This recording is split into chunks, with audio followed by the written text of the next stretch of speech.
You're listening to the Bare Metal Cyber Prepcast, created to help you succeed in your Security Plus certification journey.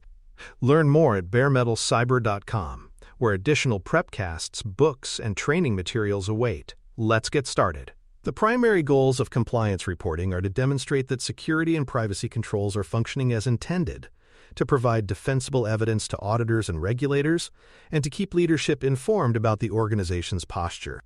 Unlike internal security reporting, which may focus on operational details, compliance reporting emphasizes proof. It asks, can we show that we are doing what we say we do? Demonstrating control effectiveness builds trust with regulators, satisfies legal obligations, and reassures executives. Without structured compliance reporting, organizations risk being unable to prove their diligence, leaving them exposed to fines, sanctions, or reputational harm. Different audiences require different types of compliance information, and tailoring content is essential. Compliance teams need detailed operational evidence to manage remediation efforts. Auditors require structured reports that map controls to regulations and show how evidence supports compliance. Regulators expect clear, high-level summaries with supporting documentation when needed, focusing on whether obligations are met. Executives, by contrast, need concise dashboards that highlight key risks and open issues without technical overload. A one-size-fits-all compliance report risks either overwhelming leadership with detail or leaving auditors with insufficient proof.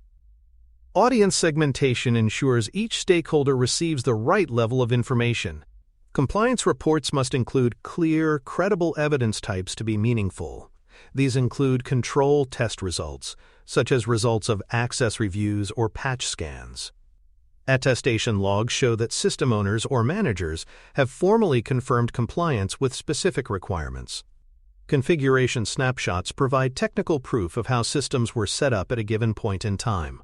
Remediation proof shows how previously identified issues were corrected. For example, if multi-factor authentication is required, evidence might include screenshots of enforcement settings and logs of successful authentication attempts. Without hard evidence, reports risk becoming claims rather than verifiable demonstrations. Point-in-time reports and continuous compliance dashboards serve different but complementary purposes.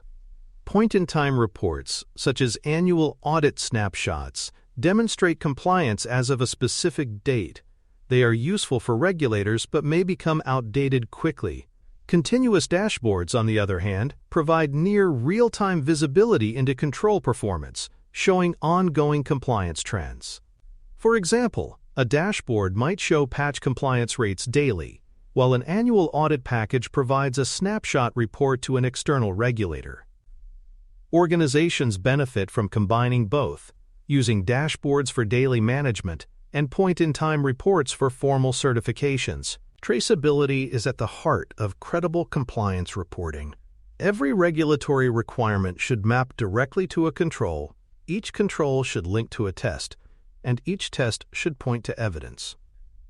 This control right-pointing arrow test right-pointing arrow evidence chain allows auditors to verify compliance without ambiguity. For example, a HIPAA requirement for access restrictions might map to a control requiring role-based access, tested by reviewing user permissions, with evidence provided through system logs. Traceability demonstrates that controls are not theoretical but tied to actual, verifiable practices.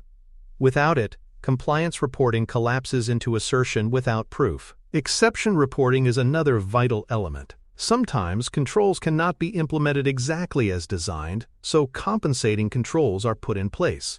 For instance, if a system cannot support full disk encryption, the organization might rely on network encryption and access restrictions instead.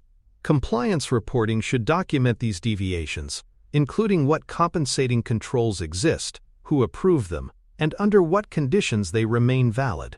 Exception reporting shows transparency, ensuring auditors and regulators see not only where controls pass but also where gaps are formally acknowledged and managed responsibly. Data integrity is crucial for compliance evidence. Reports must be tamper-evident, version-controlled, and traceable back to original data.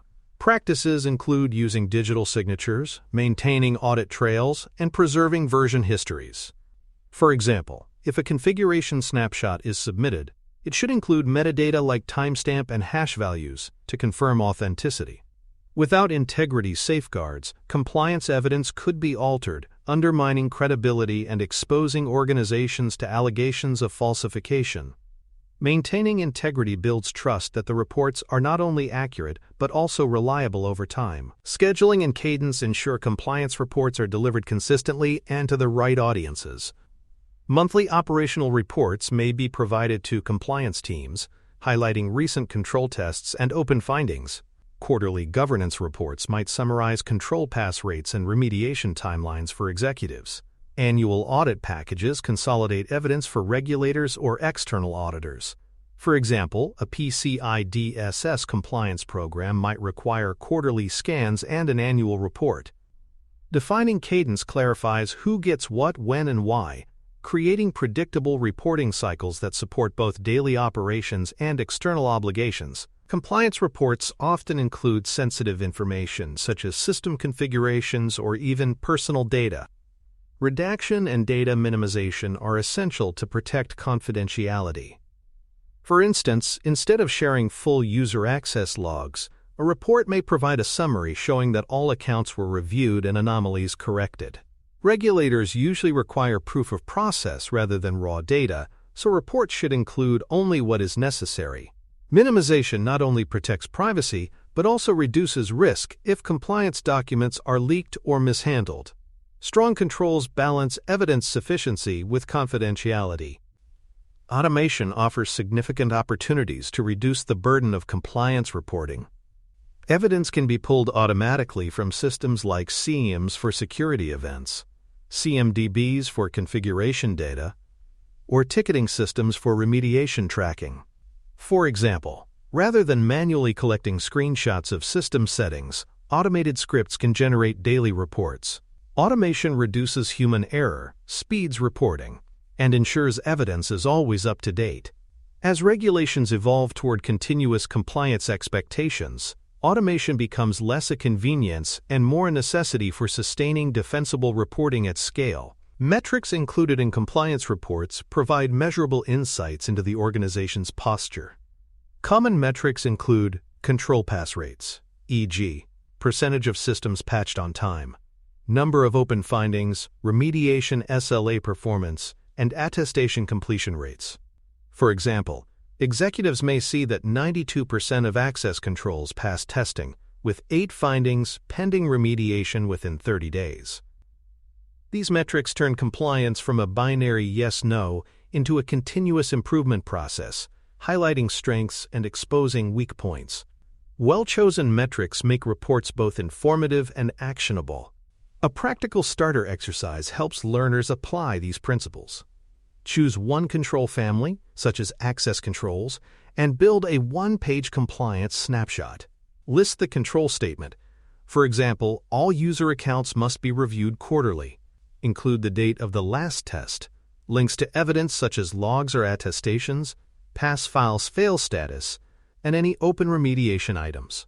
This simple exercise demonstrates how to assemble a compliance snapshot that is traceable, evidence-based, and easy to interpret. By practicing with one control family, learners build the skills to expand to broader, audit-ready packages. By the end of Part 1, learners should recognize that compliance reporting is not just paperwork, but an essential governance process. It ensures accountability, demonstrates diligence, and provides proof that controls are effective. Reports must be tailored to audiences, backed by evidence, and safeguarded for integrity. With these foundations, Part 2 will focus on building audit-ready repositories, packaging regulator-facing reports, and embedding continuous monitoring into compliance practices. For more cyber-related content and books, please check out cyberauthor.me. Also, there are other prepcasts on cybersecurity and more at baremetalcyber.com. An audit-ready evidence repository is the backbone of strong compliance reporting. Instead of scrambling before each audit, organizations should maintain a central library where all evidence is collected, standardized, and preserved. Each file should follow consistent naming conventions, be hashed to ensure integrity, and retained according to formal retention rules. For example, a system configuration snapshot might be stored with the format System Name Control ID date and include a hash to verify it was not altered. A well-structured repository saves time, reduces errors, and demonstrates maturity by showing auditors that compliance is an ongoing discipline rather than an annual fire drill. When packaging reports for regulators, structure matters. A regulator-facing report typically begins with an executive summary, followed by the scope of systems and processes covered, and the methodology used for testing. Appendices reference evidence sources rather than burying them in the main body. For example, instead of including pages of firewall rules, the report may summarize control effectiveness and then provide links to evidence in the appendices. This structure keeps reports concise and digestible while still defensible. Regulators are more likely to trust and approve reports that are organized, clear, and transparent in how conclusions were reached. Governance sign-offs are an essential step in compliance reporting. Reports should clearly state who is attesting to the accuracy of information and who takes accountability for the results. Executives, system owners, and control owners may all have roles in signing off. For instance, the CISO might attest to the overall report, while department heads sign off on specific control families. These attestations should be recorded formally, creating an auditable trail of accountability. Governance sign-offs transform reports from technical outputs into organizational commitments, demonstrating leadership accountability for compliance. Compliance reports must not only describe the current state, but also highlight anomalies that require action. These calls to action point executives toward urgent issues that demand resources or decisions. For example, a report might highlight that 20% of privileged accounts were found without multi-factor authentication, recommending immediate funding for remediation. By explicitly flagging these anomalies and their business impact, reports move beyond descriptive compliance and become prescriptive tools. Leaders can then respond with policy changes, budget approvals, or escalation paths. This ensures reports drive meaningful improvement rather than remaining static records. Because compliance reports often contain sensitive information, their distribution must be carefully controlled. Reports should only be shared with authorized recipients and transmitted through secure channels, such as encrypted email or dedicated governance portals. Access controls and distribution logs provide assurance that sensitive packages do not fall into the wrong hands. For example, a regulator-facing report might be shared via a secure portal with two-factor authentication, while internal summaries are distributed through a governance tool. Secure distribution ensures compliance evidence remains confidential while still reaching those who need it. Continuous controls monitoring helps reduce the manual workload of assembling compliance reports. Automated systems can test controls in real time, triggering alerts when deviations occur. For instance, if encryption requirements are violated on a new server, monitoring tools can detect the issue immediately. This reduces the need for teams to collect evidence manually, shifting compliance from an annual burden to a continuous assurance process. By automating controls monitoring, organizations can generate reports on demand, providing both auditors and executives with real-time confidence in compliance posture. Trending analysis strengthens compliance reporting by showing how posture evolves over time. Instead of a static snapshot, trend lines illustrate improvement or regression.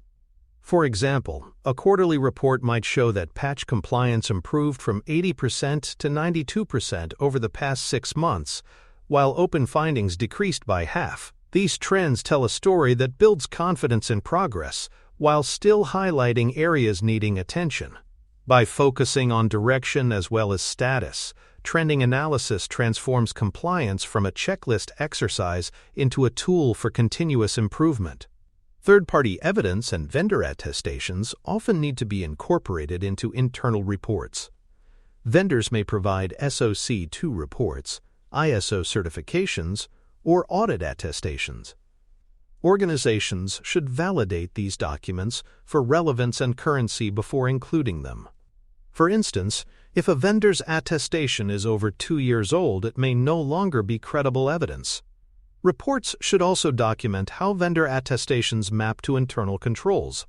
Incorporating third-party evidence strengthens compliance reports, but only if carefully reviewed and linked back to organizational requirements. Engagement with auditors should be proactive, not reactive. Pre-audit readouts help auditors understand the scope and methodology of the organization's compliance program. Evidence walkthroughs allow both sides to align on expectations before the official audit begins. When findings arise, remediation commitments should be documented clearly, showing how and when issues will be addressed. For example, if auditors flag weak password policies, the organization might commit to implementing stricter standards within 90 days. Proactive engagement builds trust with auditors and reduces surprises during the formal audit process. Maintaining an issues log is critical to ensure accountability for remediation. Each finding should be logged with an assigned owner, a target closure date, and evidence of resolution. For example, if an audit identifies missing encryption on laptops, the log should track who is responsible, the plan for remediation, and proof of completed encryption deployment. The log serves as a living document that links findings to outcomes. It not only helps track progress, but also provides auditors with proof that remediation is managed systematically. Post-report actions complete the compliance reporting cycle. Once reports are delivered, organizations should hold follow-up reviews to ensure findings are addressed, controls are updated, and stakeholders are informed of changes. For example, after a quarterly governance report, the compliance team might update training requirements or modify monitoring rules. Post-report reviews ensure compliance is not just a reporting exercise, but a driver of real change. By tying reports back to operational improvements, organizations transform compliance from reactive box-ticking into proactive governance. Ultimately, effective compliance reporting is about being traceable, audience-focused, and automated where possible.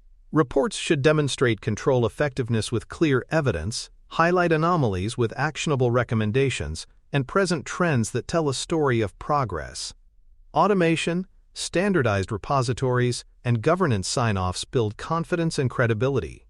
A practical starting point is to select one control family like access controls and make it audit-ready with evidence, snapshots, and remediation logs. By starting small and expanding systematically, organizations build a culture of compliance that is continuous, defensible, and impactful.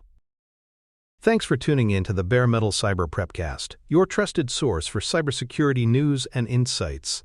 Remember to subscribe at baremetalcyber.com so you never miss an update. And visit cyberauthor.me for best-selling cybersecurity books that equip you with expert knowledge.